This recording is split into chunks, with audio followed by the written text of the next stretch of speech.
여러분, 우리가 계속 주일마다 듣고 있는 이 학계에서 스가랴 말씀의 배경과 근거가 어디에 있습니까? 이것은 이스라엘 백성들이 바벨론에 의해서 포로가 되어갔고 바벨론에서 70년을 포로 생활을 하고 난 이후에 돌아온 이스라엘 백성들에게 주어지는 말씀입니다. 그렇다면 포로에서 돌아온 이스라엘 백성들에게 이 말씀이 주셨을 때 우리가 보지 않아도 이 메시지가 가리키는 것이 무엇이겠습니까? 간단하게 말하면 너희들이 왜 이스라엘이 바벨론 포로가 되었느냐? 그러면서 너희가 다시는 이렇게 하나님 앞에 심판과 징계를 받게 되는 포로가 되는 일이 없도록 하여라. 그리하려면 너희가 어떻게 해야 하겠느냐? 이것이 이 학계서가랴 말라기서에 기본적으로 깔려있는 말씀입니다. 여러분 한번 돌이켜 생각해 보십시다. 이스라엘이 바벨론 포로가 되기 전에 하나님께서 예레미야를 통해서 바벨론에 의해서 멸망할 것이라고 예언했습니다. 그러나 그 당시에 부패한 거짓된 선지자들은 결코 멸망하지 않을 것이라고 백성들을 미혹했습니다. 그리고 그 부패한 타락한 선지자들과 제사장들은 절대 다수를 차지했고 바벨론에 의해서 멸망하게 될 것이라고 하는 예레미야 같은 사람은 지극히 극소수의 사람들이었습니다. 사람들이 누구의 말을 더 옳다고 여기겠습니까? 이거는 기본적으로 다수가 생각하고 다수가 결정하고 다수가 말하면 그것이 옳은 것처럼 들립니다. 그렇다면 이 시대에 어느 누구도 예레미야 선지자 같은 선지자가 전하는 말씀을 들을 사람은 없었을 것입니다.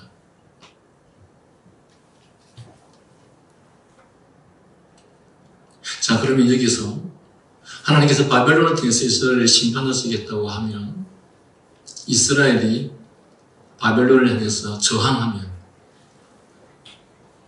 모든 이스라엘 백성들이 죽도록 싸우고 저항하면 이스라엘이 바벨론에 승리할 수 있습니까?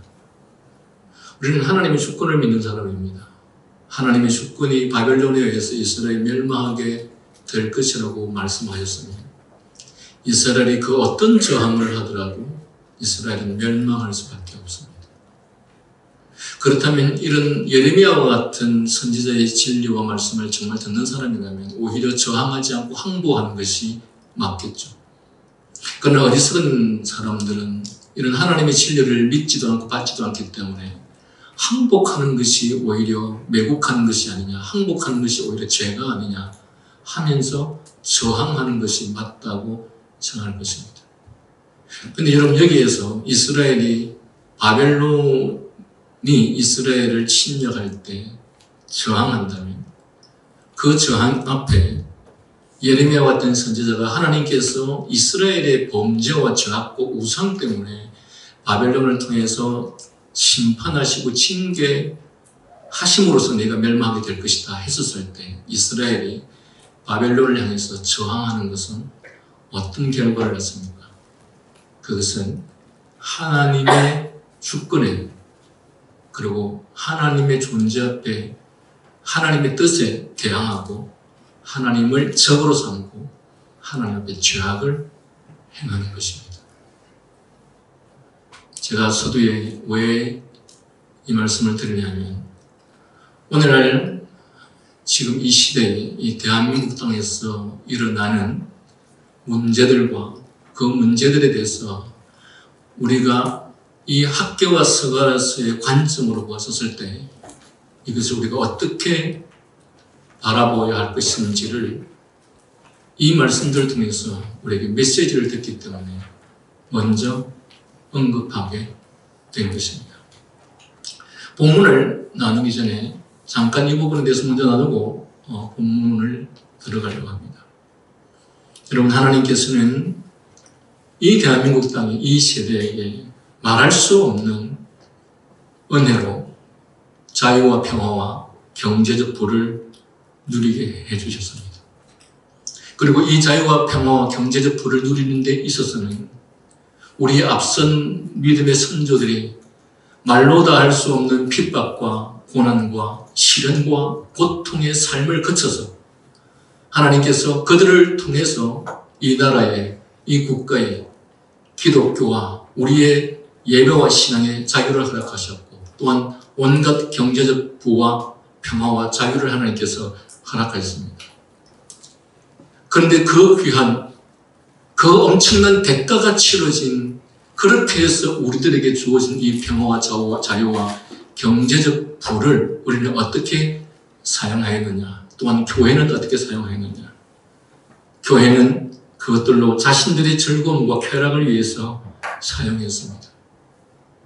남다른 부와 남다른 권력과 남다른 지위가 주어지면 그 권력과 지위와 부를 가지고 이토록 우리들에게 은혜와 사랑을 베풀어 주신 하나님 나라와 그의 나라를 위해서 사용하지 않고 시간과 능력과 재물을 주셨을 때 그것을 하나님의 뜻과 하나님의 영광과 하나님의 나라를 위해서 사용하지 않음으로써 우리는 그 가운데 교회는 점점 타락해 갔습니다.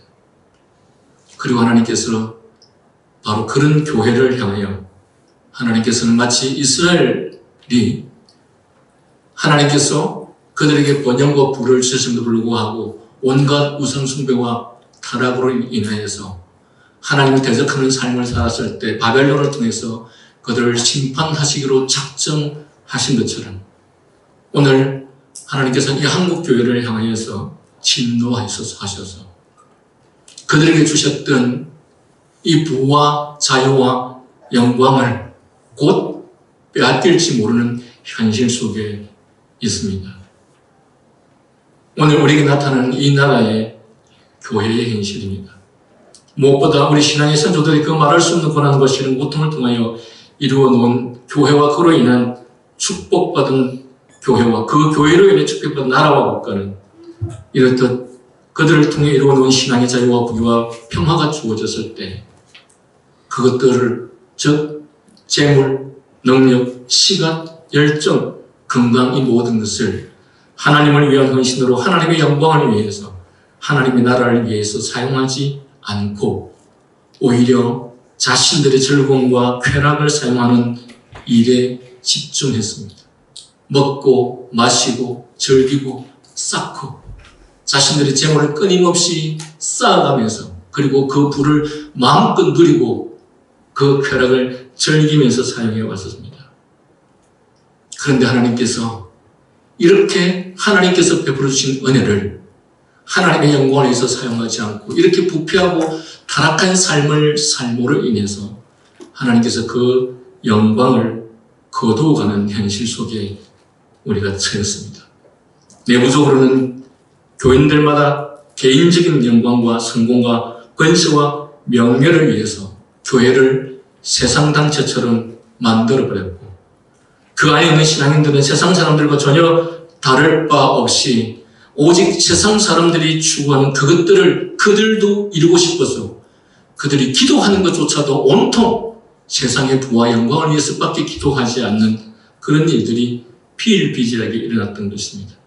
무엇보다도 그 가운데 가장 핵심이었던 것이 가장 열정을 쏟아서 하나님께로부터 은혜를 구했던 것 중 하나가 소위 학벌이라는 것이었습니다. 그리스도인 부모들은 그의 모든 열정과 재물을 자녀들의 학벌을 쌓는 일에 쏟았던 것을 우리가 사실 부인할 수가 없습니다.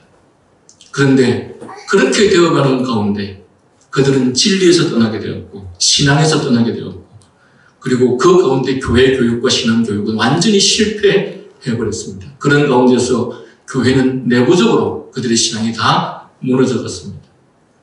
이러한 결과로 이제 교회는 내부적으로는 썩고 부패하여서 교회 스스로 신앙이 무너진 지 오래되었고 그런 상태의 교회의 모습은 세상의 빛과 소금의 역할을 해야 함에도 불구하고 세상의 빛과 소금의 역할을 하는 것이 아니라 오히려 그 반대의 모습을 보임으로 말미암아서 심지어 사회와 국가를 변화시켜야 할 그들이 오히려 국가와 사회, 즉 세상으로부터 오히려 세속화되어버리고 정복되어버려서 이제는 세상에게 짓밟히는 신세가 되어버렸습니다.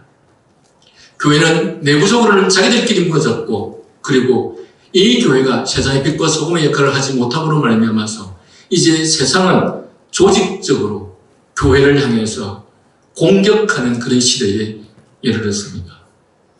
하나님께서는 이렇게 마치 부패하고 타락한 이스라엘 교회를 바벨로니아를 통해서 심판하셨던 것처럼 오늘날 이 나라에 하나님께서 그런 심판과 징계를 행하고 계시다는 사실을 우리는 깨닫게 됩니다. 하나님께서 이스라엘 백성들을 40년의 광야 생활을 거치고 또한 다윗이라는 위대한 훌륭한 믿음의 사람을 통해서 이스라엘 나라, 이스라엘 교회를 하나님의 교회로 온전히 세워 놓으셨지만, 그러나 그의 아들 솔로몬과 그 이후의 왕들을 통해서 교회 스스로 부패하고 타락하여서 이제는 스스로도 무너졌을 뿐만 아니라 그 무너진 신앙 앞에 하나님께서 그들을 심판하시는 도구로 바벨론을 사용했던 것입니다. 그런데 이러한 때에 교회는 교회 자체 내에서 왜 우리가 이렇게 되었는가, 왜 우리가 외부로부터 이렇게 공격을 당하는가 하는 문제 앞에서 스스로 신앙을 회복하고 회개할 생각은 하지 않고 하나님께서 징계와 심판의 도구로 사용하는 바벨론과 전쟁을 하여서 싸우겠다고 했던 그 시대의 이스라엘 사람들처럼 오늘 우리도 기독교를 공격하는 자들을 향해서 똑같이 대항해서 싸우겠다고 하는 모습을 갖고 있습니다.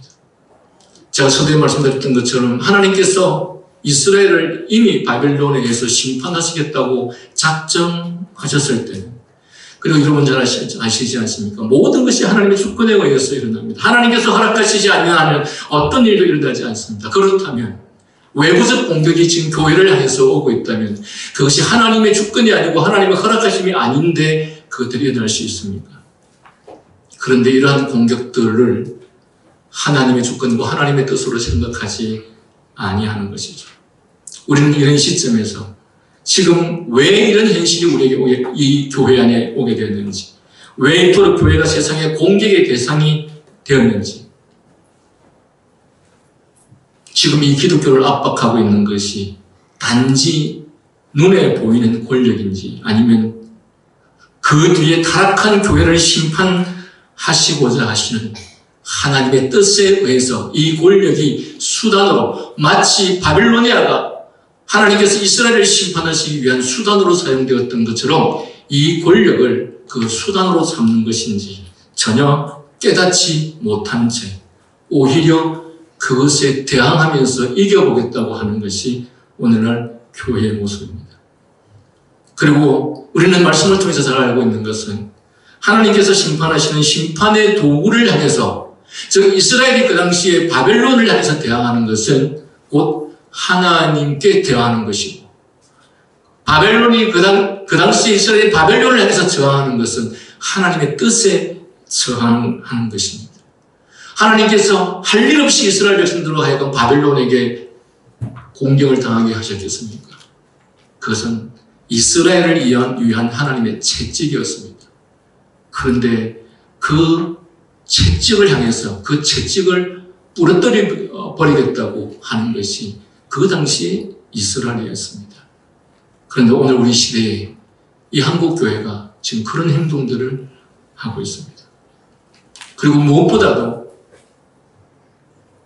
바빌로니아가 이스라엘을 공격해 올 당시 바빌로니아와 함께 맞서서 전쟁을 하겠다고 하는 사람들은 하나같이 다 거짓 선지자들이었습니다. 즉, 이 바벨론을 통해서 하나님께서 행하시는 그 뜻이, 궁극적인 그 하나님의 뜻이 무엇인지 전혀 알 수 없는, 분별할 수 없었던 그들은 오히려 저항하는 것이, 그 공격을 막는 것이 하나님의 백성으로 마땅히 해야 될 것처럼 착각했던 것입니다. 마찬가지입니다. 오늘날 지금 한국교회 안에 이렇게 어려움이 주어지는 이 현실들 앞에서 그것들을 막아보겠다고 주동하는 자들은 사실 그들 가운데 제대로 된 신앙을 가진 사람을 찾기는 쉽지 않습니다. 이것들을 주도하는 목회자들은 한 해에 세례를 거듭나지 않았던 사람들을 수천 명씩 세례를 주는 목회자들이 이 일에 선두에 서 있고, 온갖 욕설을 거침없이 하고 있는 목회자가 또한 선두에 서 있고, 또한 참된 신앙이 참된 믿음이 무엇인지도 모르는 소위 기독교 정치 세력화하려고 하는 자들이 바로 이 일의 선두에 서 있다는 사실입니다. 지금 이 일들이 과연 하나님의 주권에 의해서 이루어지는 것인지, 하나님의 뜻에 의해서 이루어지는 것인지 아닌지에 대해서 전혀 분별할 수 없는, 단지 모든 것들을 현상적으로만 생각해서 그 현상적으로 처신하고 또한 그것에 대해 대응하려고 하는 자들에 의해서 오늘 이 대한민국의 현실 속에서 이런 일들이 벌어지고 있는 것을 보게 됩니다. 사랑하는 여러분, 하나님께서 왜 우리들에게 성경을 기록해 놓겠습니까? 우리가 세상을 바라보는 정도의 수준이라면 하나님께서는 굳이 성경을 기록해 놓으실 필요가 없었습니다. 그러나 성경은 느끼는 대로, 보이는 대로, 들리는 대로 밖에 경험하지 못하고 판단하지 못하는 사람들의 시각과 생각과는 다르기 때문에 하나님께서는 이러한 성경의 진리를 통해서 우리들에게 하나님의 뜻이 어디 있는지에 대해서 가르치는 것입니다. 그러나 이러한 진리에 대한 온전한 지식이 없고 깨달음이 없는 자들은 눈에 보이는 자신들이 느끼는 대로 경험한 대로 모든 것을 판단하여 행동 또한 그러한 방식으로 하고 그러한 방식으로 대응하는 것을 볼 수 있습니다. 그런데 이러한 대응의 모습은 바로 이스라엘 당시 예레미야와 같은 참 선지자들이 했던 행동이 아니라 하나님을 전심으로 경외하지 않았던 거짓 선지자들을 통해서 이루어졌다는 사실을 이미 우리는 이 학개서를 통해서, 서가랴서를 통해서 말씀을 나누었던 바 있습니다. 오늘 본문으로 들어갑니다. 서가랴 선지자는 지난주 말씀을 잠깐 다시 정리해보면 서가랴 선지자는 계속 동일한 주제를 다루면서 여호와께서는 시작하신 것을 반드시 성취하실 것이므로 구원의 역사는 유대인들에게는 최초이지만 결코 미완성으로 끝나지 않으리라는 말씀을 했음을 말씀드립니다. 유대인들은 하나님께서 약속하신 것의 100분의 1도 안 되는 그 처음의 약속조차도 결코 말없이 복종할 수 없었던 자들이 유대인들이었습니다. 따라서 하나님께서는 그들의 마음을 위로 향하게 하여 그들의 눈으로 분명히 보았던 것보다 훨씬 큰 것을 소망하도록 해줄 필요가 있었던 것입니다.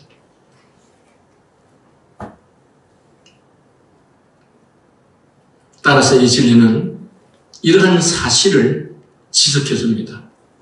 즉 우리에게 매우 유익한 것으로 우리는 하나님의 약속을 짧은 기간 안에 대개는 포기하거나, 왜 우리가 하나님의 약속을 짧은 기간 안에 포기하느냐? 우리 자신이 하나님의 약속이 언제 어떻게 이루어질지에 대해서 우리가 정해버리기 때문에 그렇습니다. 사람들은 하나님의 약속이 우리들에게 주어지는 것에 대해서 인내하지 못합니다.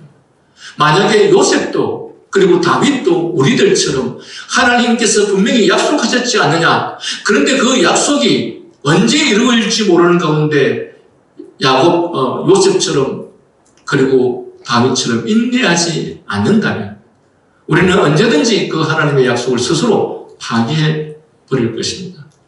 뿐만 아니라 인간은 자신의 경험의 한계 속에서 늘 하나님의 일하심의 방법을 제한시키려는 경향이 있습니다. 여러분 잘 아시는 것처럼 인간은 자기가 보고 듣고 경험한 것 외에는 판단하지 못하는 것이 인간입니다. 하나님께서 요셉에게 꿈을 통해서 위대한 지도자가 될 것에 대해서 말씀하셨을 때 그는 아마 우리가 일반적으로 생각한다면 좋은 학교를 나오고 또한 좋은 회사를 거쳐서 또한 좋은 경험을 통해서 탄탄대로의 길을 갔을 때 하나님께서 약속하신 그 일이 이루어졌을 거라고 아마 생각을 하겠죠. 그러나 요셉은 모든 것이 그 상상을 깨어버리는 반대의 길을 통해서 하나님께서 그를 향해서 하셨던 약속을 이루셨습니다. 그것은 다윗 역시도 마찬가지였습니다. 그러나 우리는 우리 안에 있는 이런 교만성 때문에 내가 생각하는 바대로 무엇이 이루어지지 않으면 마치 하나님의 약속은 이루어지지 않는 것처럼 생각하여서 스스로 어떠한 과정이 내가 생각하는 내가 방법이 아닌 과정들이 주어지면 이것은 하나님의 약속도 하나님의 뜻도 아니다 해서 스스로 제한해버리는 경향이 있다는 것입니다. 그래서 이러한 우리의 관점이라는 좁은 범위 안에 한정시키는 경향이 있기 때문에 그래서 하나님께서는 이 진리를 통해서 우리들에게 이 잘못된 생각을 깨뜨리고자 하시는 것입니다. 그러므로 우리는 이스라엘 백성의 귀환을 본보기로 항상 명심해야 할 것입니다. 왜냐하면 하나님께서는 선지자들을 통해서 하나님의 언약은 반드시 이루어지고 성취되어질 것을 약속하셨기 때문입니다. 그러나 그들의 고향으로 돌아간 이후에도 이러한 하나님의 약속이 이루어지지 않는 것을 보면서 하나님께서 자신의 말씀을 즉시 이루실 것으로 기대했던 많은 유대인들은 하나님을 향해서 속았다고 생각했던 것입니다. 오늘날 우리도 마찬가지입니다. 하나님을 향해서 자신의 뜻대로 되어지지 않았을 때 하나님을 향해서 불평, 불만, 원망하는 것이죠. 그리고 또한 그 불평, 불만, 원망이라고 하는 것은 자신이 정해놓은 그 기한을 자기가 마음대로 정해놓고 그 기한 안에 무엇이 되어지지 않으면 마치 하나님이 무엇인가 잘못된 것처럼 우리는 여기에서 무엇을 발견하느냐? 인간의 지혜와 지식이 하나님의 지혜와 그 지식보다 더 우월하다고 착각하는 것입니다.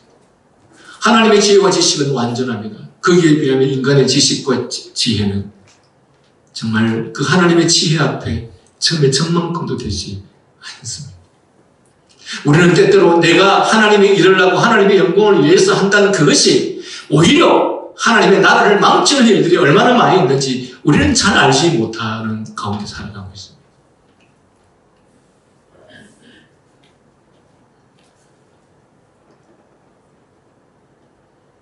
지금 스가랴 선지자가 예언하는 내용은 지금까지 이스라엘 백성들이 알고 있던 시집과는 달리 모든 소망과 기대를 단지 육체적으로 그리고 영토적으로 이스라엘 백성들이 가나안 땅으로 돌아와서 이스라엘 땅을 차지하는 것이 아니라 그리스도께서 세상에 오실 때까지라는 그 사실을 명시하고 있는 것입니다.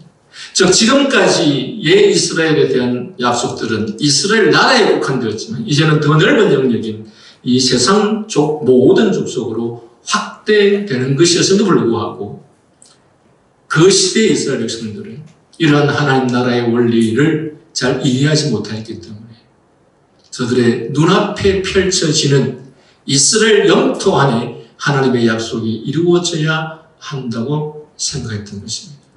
그래서 그들은 솔로몬의 성전이 다시 재현되기를 바랐었고 그리고 그들이 예루살렘 땅에 또한 이스라엘 땅에 돌아왔었을 때 그 곳은 젖과 꿀이 흐르는 가나안 땅이 되었어야 됐던 것이죠. 그런데 그 일이 이루어지지 않는 것을 통해서 그들은 실망했던 것입니다. 하나님께서는 내가 그들을 긍휼히 여김으로 돌아오게 하리니라고 말하는데 이 말씀은 하나님께서 10지파를 회복하실 뿐만 아니라 그들의 땅에서 정착하여 살도록 해 주실 뿐만 아니라 내가 그들을 긍휼히 여김으로써 마치 그들은 영원히 마땅히 멸망해야 하지만 하나님께서 그들에게 은혜와 자비를 베풀어 주셔서 그들을 회복시키시고 그들에게 애통을 들으실 것이라고 말씀하고 있습니다.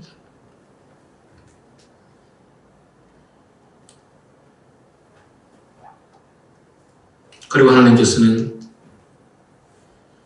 과거에 하나님의 백성에게 가혹하게 대하셨고 또한 그들의 불충성으로 인해서 그들에게 심하게 징벌하실지라도 그러나 그 도움은 그 징벌과 심판은 영원하지 않을 것이고 결국 그들에게 자비를 베푸실 것을 말씀하고 있습니다.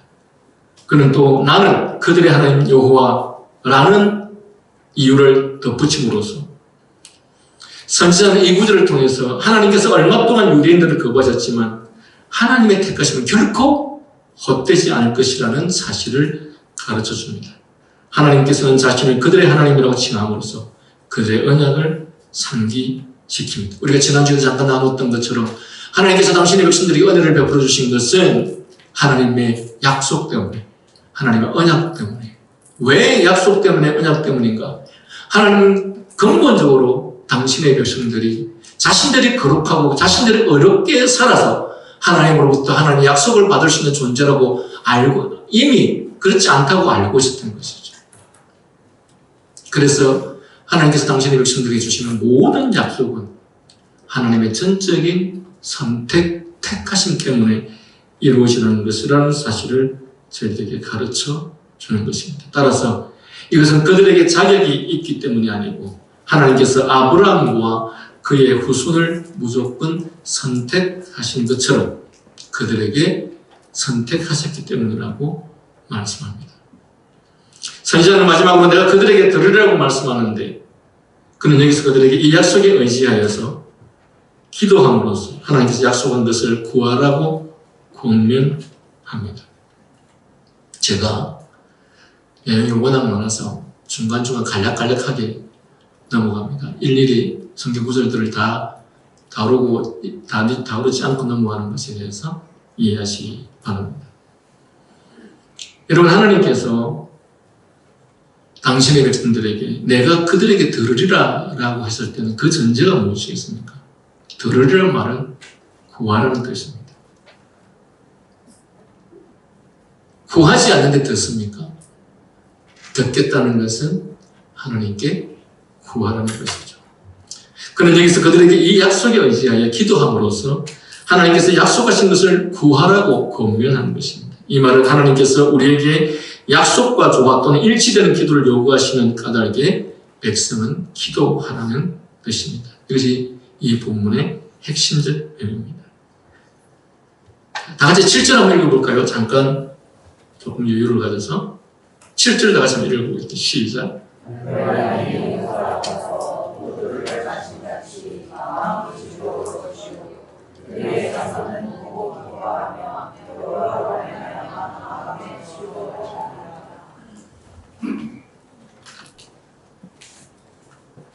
여러분에게 지금 이 서가라에서 등장하는 에브라임은 사실은 북이스라엘을 대표하는 것이 에브라임입니다.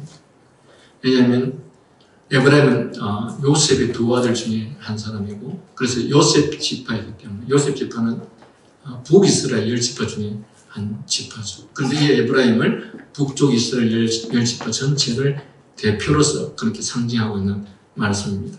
따라서 에브라임의 용사 같아서 포도주를 마신 같이 마음이 즐거워할 것이요. 이 말씀은 하나님께서 북쪽 이스라엘이 물론 과거에 남유다와 북이스라엘이 나누어진 이후로 북이스라엘과 남유다는 완전히 원수같이 지냈었고 이 두 나라가 하나가 되는 일들은 된다는 사실은 그 어느도 누구도 생각하지 않았고 믿지 않았던 것이죠. 그런데 하나님께서 이 남유다뿐만 아니라 남유다는 이미 바벨론 포로로 잡혀갔던 나라가 남유다고 그래서 바벨론 포로에서 남유다가 돌아왔을 뿐만 아니라 이제 북이스라엘 에브라임으로 대표되는 그 북이스라엘도 하나님께서 회복하실 것이다 라는 말씀입니다.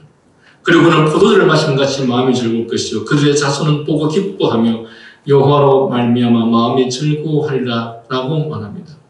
시편에도 116편 1절에서 여호와께서 시온의 포로를 돌리실 때 우리가 꿈꾸는 것 같았도다 라고 기록되어 있는 것처럼 그들은 이미 기쁨의 근거를 가지고 있었음이 분명합니다. 그러나 선지자는 여기서 더 큰 기쁨, 곧 그들이 모든 지파가 비참하고 슬픈 포로 생활로부터 다시 모이는 것을 보게 될 때에 가진 기쁨에 대해서 말하고 있는데 그는 또한 이 기쁨을 그들의 자손에게까지 확대시킵니다. 선지자는 그들에게 인내를 가르치기 위해서 내가 비록 오늘 이것을 너희 눈으로 보지 못한다 할지라도 너희 자손들은 그것을 필경 보게 되리라고 말씀하고 있습니다. 그래서 무엇을 말씀하시는 것이냐? 지금 이 남유다와 북이스라엘과 더불어서 이 너희의 자손이라고 하는 것은 이스라엘 이후에 전 세계로 흩어지지 않습니까? 그런 과정을 통해서 너희의 모든 자손들이 너희들과 함께 연합되어 하나님께로 돌아오리라 라고 하는 말씀입니다. 8절에 내가 그들을 향하여 휘파람을 불어 그들을 모을 것은 내가 그들을 구속하였음이라 라고 말씀. 8절 다시 한번 읽을까요? 내가 그들을 향하여 휘파람을 불어 그들을 모을 것은 내가 그들을 구속하였음이라. 그들이 전에 용서하는 것이 용서하였으라. 여러분, 스가랴 선지자는 휘파람이라는 말을 통해서 하나님께서는 모든 것을 쉽게 행하신다는 것을 나타내고 있습니다. 사실 우리는 하나님의 역사를 우리의 육신의 지각으로 측정하는 경향이 있습니다. 그래서 유대인들은 형제들이 열방 중에 흩어져 있으므로 모인다는 것이 믿을 수 없는 일이라고 반론을 제기할 수 있습니다. 바로 그 이유 때문에 선지자는 하나님께서 휘파람이나 손짓으로 그들을 충분히 귀환시킬 수 있다. 하나님께서는 악한 자들이 자신을 섬기도록 만들거나 또한 은밀하신 뜻을 수행하는 도구로 사용하실 때 그들을 향해서 휘파람을 부신다는 표현으로 묘사하는 경우가 종종 있습니다. 다시 말하면 바벨론이라고 하는 그 거대한 그 당시 세계를 지배했던 나라를 하나님께서 휘파람을 불어서 야 너희들 이리 와. 그리고 이 우상 숭배를 하는 유다를 쳐 라고 할 때 마치 그들을 부르는 것이 마치 휘파람을 부르는 것처럼 쉬운 것이다. 하나님의 권능과 능력은 그만큼 위대하다라고 하는 것을 표현하는 내용입니다. 많은 군대가 매일매일 집결하는 것도 하나님의 은밀하신 명령에 의한 것임을 의심할 여지가 없습니다. 따라서 나팔이 울리고 북소리가 퍼지는 것은 하나님께서 하늘에서 휘파람을 불어 기뻐하시는 대로 버림받는 자들을 여기저기 이끄는 것이라 말할 수 있는 것입니다. 다시 말해서 선지자는 하나님께서 자기 백성의 길을 여시기 위해서 많은 사자와 무장한 군대를 보내지 아니하시고 그것들이 없더라도 단지 휘파람만으로도 모든 것을 행하실 수 있는 그런 분이시라는 말씀입니다. 사실 그렇습니다. 하나님께서 원하시기만 하면 온 세상이 이스라엘의 귀환을 방해한다 할지라도 그들에게는 자유로운 통행로가 열릴 것입니다. 따라서 내가 그들을 향해 휘바람을 불어 모을 것은 이라는 이 구절이 함께 언급되어야 하는 것은 이것은 하나님께서 어느 때나 백성으로 모으기를 작정하시기만 한다면 고개를 끄덕이는 것만으로도 충분하다라는 뜻입니다.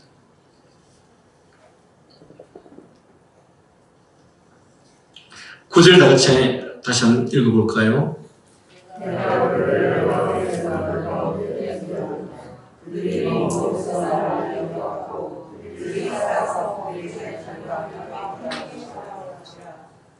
이 말씀은 하나님의 진도하심으로 이스라엘 백성이 흩어졌지만 그러나 이스라엘 백성이 무엇 때문에 흩어졌다고요?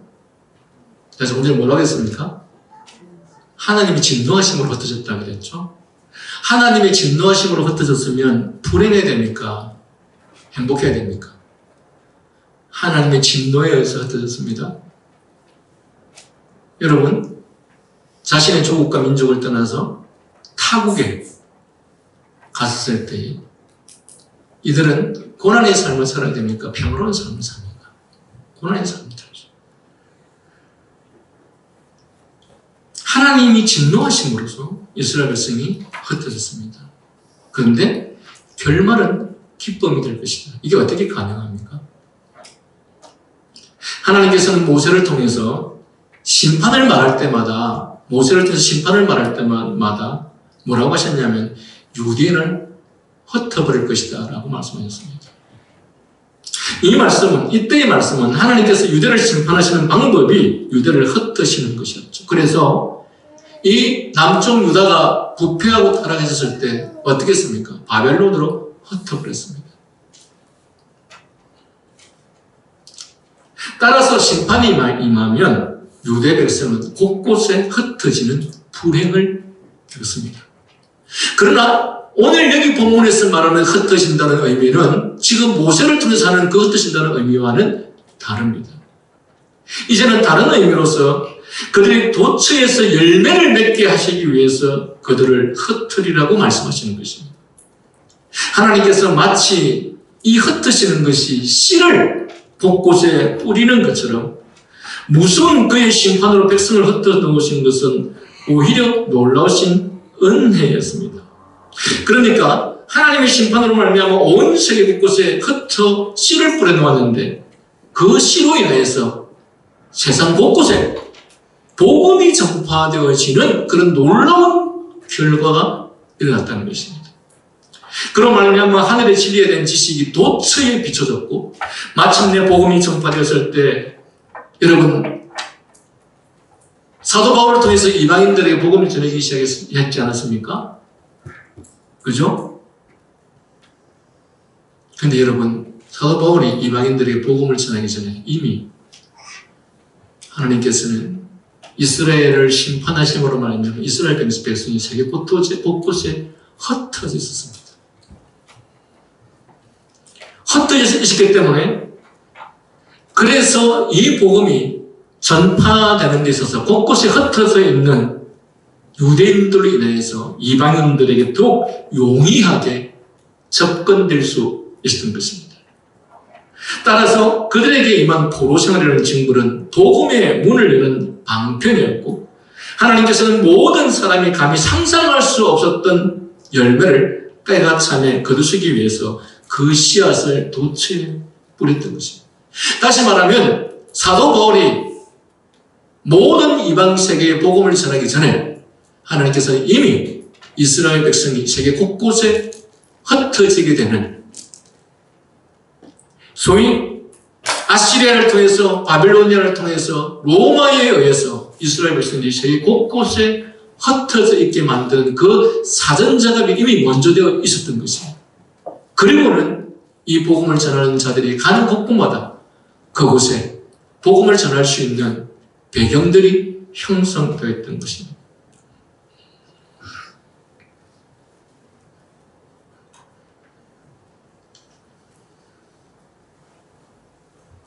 결국 선지자는 하나님께서 그들의 흩어짐을 통해서 많은 사람을 모으실 것이므로 그들의 포로 생활의 결과가 좋으리라는 말씀을 하고 있는 것입니다. 이러한 사실은 역으로 만일 유대인들이 하나님에 의해서 흩어지지 않았고 그들이 고향에만 머물러 있었다면 이스라엘의 하나님의 성호는 이스라엘 하나님의 복음은 다른 곳에서는 전해질 수 없을 것입니다. 그러나 이미 흩어져 놓으심으로 동방이나 아시아가 헬라의 어느 곳이든지 유대인들이 없는 곳이 없었고 이탈리아의 여러 성읍에도 그들이 살고 있었으므로 사도들은 가는 곳마다 복음을 받을 준비를 갖춘 자들을 만날 수 있었던 것입니다. 마지막으로 성경 11절 한 번만 더 읽읍시다. 시작. 내가 그들이 문안의 바다를 지나갈 때에 마가 물결을 치니 나의 기도소리 다 아니고 아수르의 강이 나타나고 그들의 바가 없어지리라. 예, 내가 그들이 고난의 바다를 지날 때 여러분 무엇이 연상됩니까? 예? 홍해가 연상되지 않습니까? 본절은 이스라엘의 출애굽 당시에 홍해를 연상하는 말로서 그러한 고난의 바다를 건너다는 말은 하나님의 백성들의 영원한 출애굽을 예언하신 말씀으로서 바꾸어 말합니다. 하나님의 은혜로 하나님의 자녀들이 이렇게 고난의 바다 같은 세상을 극복할 것을 말씀해 주고 있습니다. 즉 이스라엘이 그들이 홍해 바다를 건널 때 하나님의 사자가 구름 기둥과 같이 이스라엘을 보호하시면서 같이 바다를 건너시는 그때와 같이 이스라엘을 보호하시면서 그 고난의 바다를 지날 때 그들과 함께 하시겠다라고 하는 그 약속을 하고 있는 것입니다. 그러므로 우리는 홍해와 같은 무서운 고난의 바다를 지날 때 무엇에서는 안 될까요? 낙심하지 않아야 돼요. 그때도 하나님께서는 우리와 함께 하신다는 것입니다. 그래서 이사야의 말씀에 이렇게 말합니다. 내가 물 가운데로 지날 때 내가 함께 할 것이라. 강을 건널 때 물이 너를 침몰치 못할 것이며 내가 불 가운데로 향할 때 타지도 않을 것이라고 말씀하고 있습니다. 또한 이어서 15절에 이사야 10장 15절에 여호와께서 애굽 해골을 말리우시고 손을 유브라데 하수 위에 흔들어 뜨거운 바람을 일으켜서 그 하수를 쳐서 7갈래로 나누어 신신고 건너가게 하실 것이라고 하시는 말씀이 있는데 이 모든 말씀들은 모두 하나님의 자녀들이 어떻게 하나님의 인도하심을 받아 그리스도를 바라보며 그의 나라로 모여올 것을 보여주시는 말씀입니다.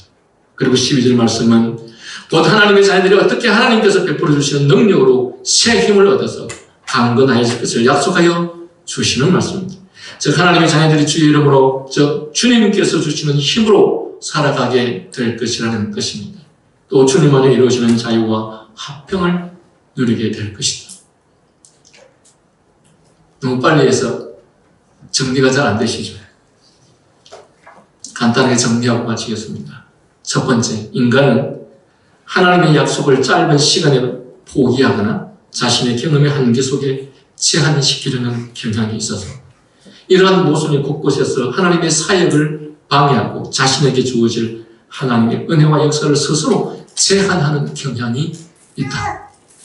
두 번째, 과거에는 이스라엘이 민족이었으나 즉 영토적 측면이었으나 이제 스가랴 선지자가 말하는 회복은 지역적 영토적인 것이 아닌 영적 이스라엘을 말하는 것으로 그러한 역사가 임할 것을 즉 예수 그리스도로 말미암아서 온 세상 가운데 하나님의 복음이 임하여져서 모든 민족이 하나님 앞에 돌아올 것을 말씀하고 있습니다.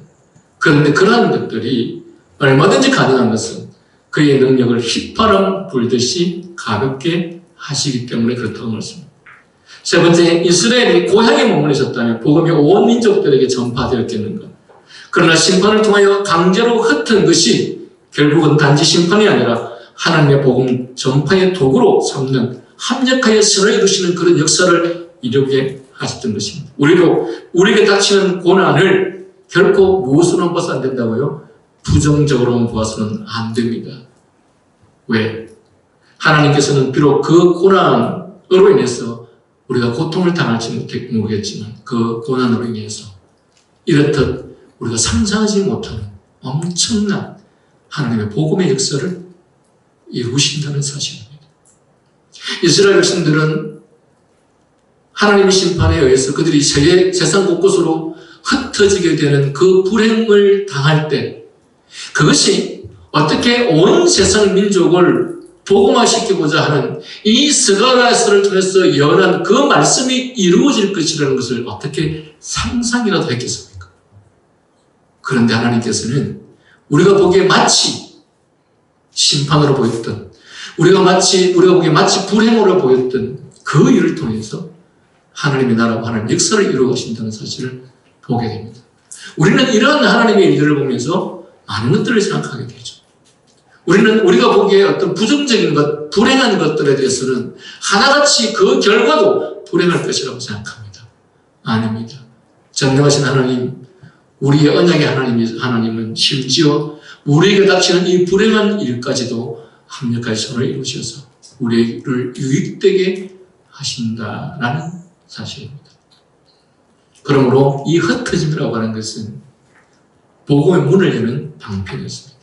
하나님은 사람이 상상할 수 없는 방법으로 당신의 사역을 이루십니다. 마지막으로 우리가 고난의 바다를 건널 때 낙심하지 말라.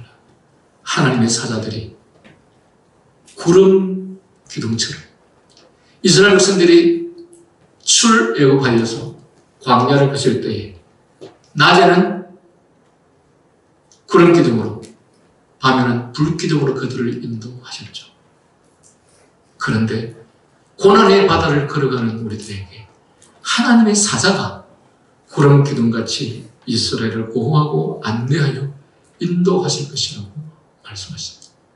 우리는 이스라엘의 말씀을 통해서 하나님에 대한 이러한 신뢰와 믿음을 가져야 될 뿐만 아니라 우리의 시각을 우리의 눈에 보이는 관점으로만 이해할 것이 아니고 하나님의 관점과 하나님의 말씀의 뜻이 말하는 바대로 세상과 우리의 눈에 펼쳐지는 모든 현상을 바라볼 줄 아는 그런 시각을 가져야 할 것입니다. 기도하겠습니다.